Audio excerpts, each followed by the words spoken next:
Bisa dibilang Indonesia dan Malaysia sedang bersih tegang. Itu kalau ditilik dari segi politik. Kalau dari segi kesenian, dua negara satu rumpun ini terbilang baik-baik saja. Walaupun ada sedikit persaingan. Wajar saja jika pelaku seni antara dua negara ini saling bersaing. Namun bersaing secara sehat. Suasana semacam itu rupanya ingin dicicipi para bintang muda ini. Peter Pan dan Fauzi Baadila. Mereka tertarik untuk merambah dunia hiburan negeri jiran. Kita kemarin sempat ke Malaysia dulu kan sebelumnya. Jadi emang kita di sana tuh promosinya dari awal lagi.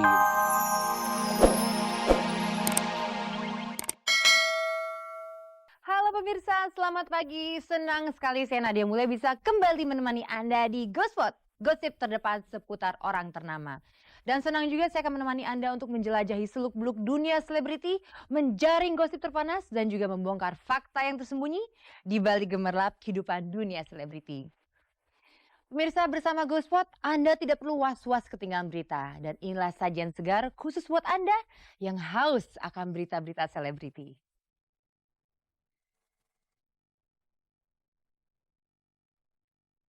Polemik logo album Dewa masih berlanjut. Kemarin Dhani bahkan dilaporkan ke Polda Metro Jaya. Tuduhan pidana apa yang disangkakan kepada Dhani? Ada mitos merokok bisa menghasilkan suara seksi. Namun Ruth Sahanaya memutarbalikkan mitos itu. Artis-artis muda Indonesia diam-diam menginvasi Malaysia. Siapa saja mereka? Sementara dari lanjutan sidang cerai Huges Afin muncul konflik baru antara Afin dengan beberapa aktivis perempuan dan psikolog Sartono Mukadis. Temukan semua jawabnya hanya di Ghospot, gosip terdepan seputar orang ternama. Nah pemirsa pasti pengen tahu perkembangan terakhir dari kasus kontroversi album Laskar Cinta Dewa dengan logonya itu loh. Yang dipermasalahkan dengan Front Pembela Islam. Nah mereka akan memperkarakan Dhani secara pidana jika Dhani tidak segera mencabut logo itu. Dan tepatnya kemarin FPI mengadukan Dhani ke Polda Metro Jaya atas tuntutan penodaan dan penistaan agama. Wah berat banget nih pemirsa kayaknya. Tampaknya kita bakal ketemu Dhani dan FPI untuk beberapa hari ini kayaknya nih. Ini beritanya. Pemirsa, merokok itu bagaikan surga dunia. Bagi yang merokok, yang tidak merokok, asapnya itu bagaikan asap neraka. Dan sehubungan dengan Hari Kartini dan Hari Tanpa Tembakau Sedunia, sebuah organisasi yang kita kenal betul, Wanita Tanpa Tembakau memberikan penghargaan kepada Ruth Sahanaya.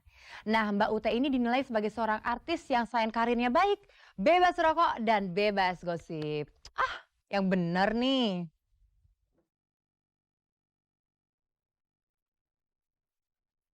Anda mungkin jarang sekali mengenal seorang wanita yang mempunyai sebuah keluarga yang harmonis serta karir yang gemilang.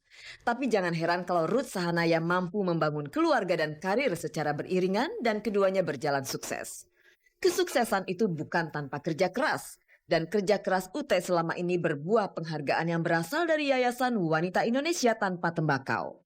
Masih dalam suasana Hari Kartini serta menyambut Hari Tanpa Tembakau, yayasan ini memberikan kepercayaan pada UT untuk menyandang predikat wanita dengan karir gemilang, rumah tangga bahagia, serta bebas dari rokok. Nyoba aja gitu. Dan biasa kan kalau pertama nyoba gitu batuk lah apa segala macam. Terus saya sadar gini, aduh ntar gue gak bisa nyanyi nih ya gitu ya. Apalagi dengan setelah saya tambah dewasa, wah saya tambah bersyukur bahwa saya tidak terjumus jauh untuk lebih dalam merokok gitu ya. Ajang World ini adalah yang pertama kali dan memang kita pertama kali memberikan kepada public figure, selebriti yang memang udah merupakan public figure ya. Jadi mereka bisa melihat bahwa Ruth Sahanaya ini dengan rumah tangga yang bagus, karir yang bagus, dan tentunya tidak merokok. Dia bisa membuat karirnya jadi lebih bagus karena tentu balik lagi kesehatannya dan stamina tubuhnya bagus. Menjaga kelanggengan rumah tangga di samping mengejar karir memang bukan pekerjaan mudah bagi UT, tapi bukan tidak mungkin. Karena seperti yang Anda tahu, UT selalu didampingi Jeffrey sang suami yang tak lain manajernya sendiri. Tak heran bila mereka sangat terlihat kompak, harmonis, dan seias kata. Nggak setiap kali sih memang Jeffrey berdua sama saya, karena kita ada timnya kan, ada tim manajemen dari Ruth Sahanaya. Jadi kalau memang kadang-kadang ada acara-acara tertentu yang memang mengharuskan Jeffrey hadir, ada acara-acara besar biasanya Jeffrey ada ikut hadir. Tapi kalau enggak, biasanya saya cuma sama tim manajemen saya aja, asisten pribadi saya sama makeup artis saya. Di saat banyak artis wanita yang mengalami perceraian, UT adalah segelintir artis yang mampu mempertahankan kedekatannya dengan suami maupun anak-anak. Dan ia sangat bersyukur jika anak-anak tetap dalam kondisi sehat ketika ibunya sedang show. Saya bersyukur sampai detik ini, sampai saat ini Tuhan masih bisa memberi kesempatan kepada saya, di mana kalau kebetulan anak saya pas lagi sakit atau apa, pas saya sama Jeffrey ada berdua gitu. Jadi kebetulan kalau pas saya lagi ada show gitu, anak saya puji Tuhan sehat-sehat aja gitu.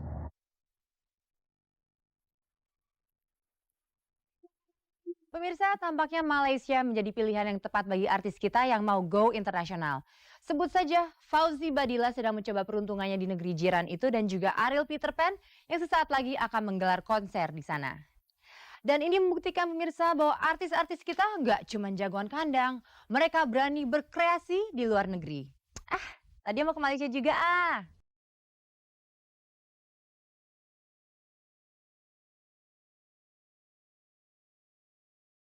Bisa dibilang Indonesia dan Malaysia sedang bersih tegang. Itu kalau ditilik dari segi politik. Kalau dari segi kesenian, dua negara satu rumpun ini terbilang baik-baik saja.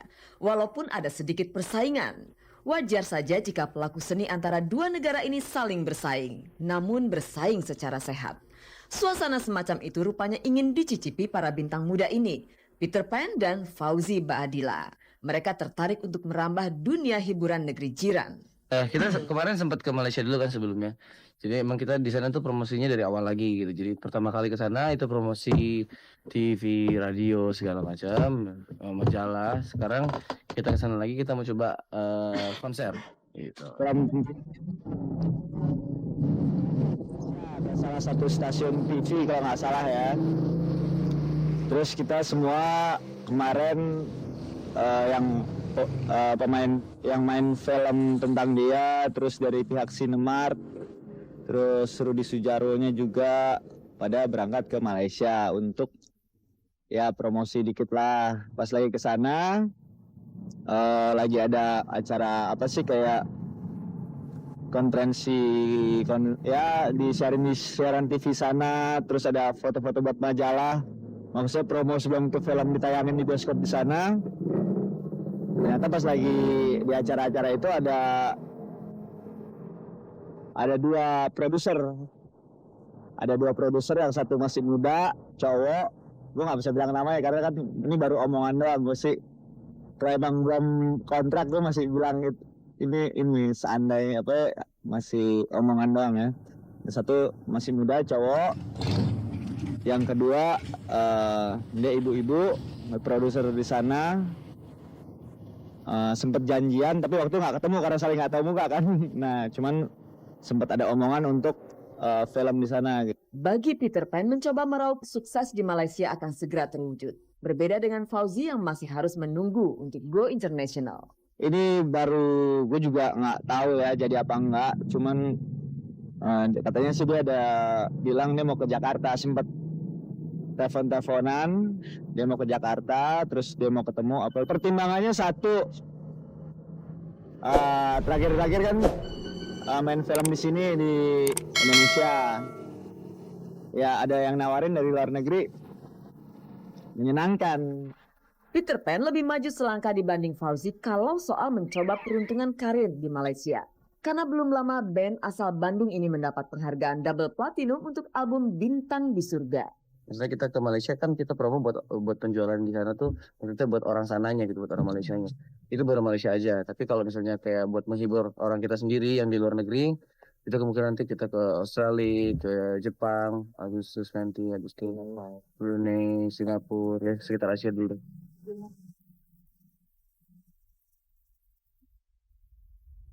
Indonesia dan Malaysia boleh aja bersih tegang soal ambalat. Tapi artis-artis kita harus terus menggempur dan invasi Malaysia. Karena seni tidak mengenal batas negara. Kemarin sidang gugatan cerai dari Huges terhadap Afin kembali digelar. Sidang kali ini adalah sidang kesimpulan merupakan lanjutan dari sidang yang lalu. Pada sidang lalu, kuasa hukum Huges belum menyerahkan kesimpulan, sementara kuasa hukum Afin sudah menyerahkannya kepada majelis hakim. Jika pada sidang sebelumnya pihak Huges tidak datang, maka pada sidang kemarin ganti pihak Afin yang tidak hadir. Isi kesimpulan dari pihak Huges maupun Afin tentu tidak bisa dibuka untuk publik. Ya kesimpulan dari Huges. Sidang ke depan. Yang nanti ditunda untuk musyawarah majelis. Hasil musyawarah majelis akan dibacakan nanti pada sidang yang akan datang. Sementara itu laporan Huges ke Polres Jakarta Selatan tentang dugaan kekerasan yang dilakukan Afin selama berumah tangga dengannya belum memperlihatkan perkembangan berarti. Saya tunggu aja sampai detik ini pun saya belum dapat panggilan. Ya kita lihat gitu loh. Panggilannya juga belum dapat saya. Yang jelas saya punya data-data dan siap-siap ngadepin polisi itu aja. Data apalagi yang kini disiapkan Afin untuk menghadapi laporan pidana dari Huges. Kita lihat saja nanti Afin justru membuka konflik baru dengan para aktivis perempuan yang selama ini berada di belakang Huges serta psikolog Sartono Mukadis. Afin menuduh mereka menunggangi Huges demi mengkampanyekan undang-undang tentang penghapusan kekerasan dalam rumah tangga. Padahal mereka tak tahu apa-apa tentang kehidupan rumah tangganya dengan Huges. Itu politisir barangkali. Ingat, undang-undang itu sekarang lagi dikampanyekan. Huges pun mengaku, saya baca di media, kalau bilang dia dipaksa sama teman-teman LSM, bukan dipaksa. Karena teman LSM, karena tokoh-tokoh itu untuk mengkomporin Huges, melaporkan. Kasihan sekali saya sama Huges. Afin juga mengungkapkan kekecewaannya terhadap Sartono Mukadis. Dalam berbagai wawancara, Huges menyebut sering berkonsultasi soal rumah tangganya dengan Sartono. Tak ayal, psikolog kawakan ini sering diserbu pers untuk dimintai konfirmasi atas ucapan Huges tersebut. Terus psikolognya itu Sartono. Saya selama ini sama Huges nggak pernah ke sana. Huges ke sana setelah keluar dari rumah. Jadi jelas selama saya berumah tangga saya nggak pernah ke psikolog sama Huges, ke Pak Sartono aja. Saya tahu banget kenapa. Saya lihat buktikan kapan Huges ke sana. Saya akan kejar Pak Sartono kapan Huges ke sana. Jangan dia mengambil kesimpulan tiba-tiba dia pergi dari rumah saya gini-gini. Selama ini apakah saya pernah konsultasi sama dia? Apakah Huges pernah konsultasi sama dia? Jangan berpihak Huges. Saya nggak ada pernyataan saya dia pernah datang ke saya. Nggak ada sama sekali. Nggak ada sama sekali. Saya tidak pernah membicarakan Afin. Saya tidak pernah membicarakan Huges. Dan tidak pernah kalimat itu di mana dia mengutip bahwa saya pernah mengatakan Afin dan Huges pernah datang ke saya. Tidak benar sama sekali. Hanya Huges lah yang kemudian mengucapkan ya saya bicara tentang kekerasan dalam rumah tangga. Nah, itu jelas. Secara umum. Jangan GR, jangan GR. Saya nggak pernah ucapin, nggak pernah. Afin bahkan tak menutup kemungkinan untuk memperkarakan orang-orang yang selama ini mensupport Huges. Semua ada hukumnya. Kalau memang nggak terbukti dan memang bersalah, kenapa enggak? Karena saya udah difitnah dan mereka mensupport orang yang memfitnah saya kan. Kita lihat. Saya akan menantang balik semua orang yang melakukan kekerasan dalam rumah tangga dan kemudian berlindung di balik pencemaran nama baik.